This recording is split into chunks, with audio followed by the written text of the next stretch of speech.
Musim kemarau beberapa bulan terakhir membuat petani di Semendoh Darat Tengah Muara Enim mengalami kekurangan air, hingga berdampak dengan pasokan hasil panen. Beberapa bulan terakhir musim kemarau sudah melanda kawasan Kabupaten Muara Enim.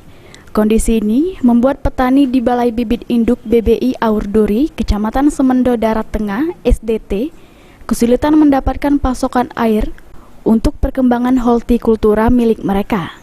Mahrud mengaku, kebutuhan akan air sangatlah dibutuhkan, karena perkebunan hortikultura sangat membutuhkan air untuk mendapatkan hasil panen yang bagus.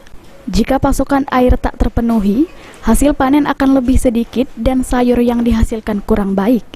Untuk memenuhi kebutuhan air, petani harus meminta air dari sumur milik masyarakat dengan cara menyedot menggunakan pompa air. Namun kalau jarak sumur terlalu jauh, butuh kendaraan untuk mengangkut air dari sumur ke kebun. Kekurangan air yang selama ini kami yang pertama ialah menyedot dari sumber air. Yang kedua, ya kita berdoa ke Yang Maha Kuasa, minta ada rezeki air hujan itulah. Oke, berarti kita sifatnya masih tak ada hujan ya, Pak? Tak ada hujan.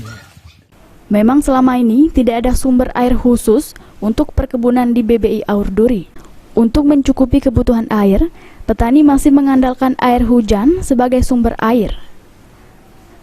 Mardiansa, PAL TV.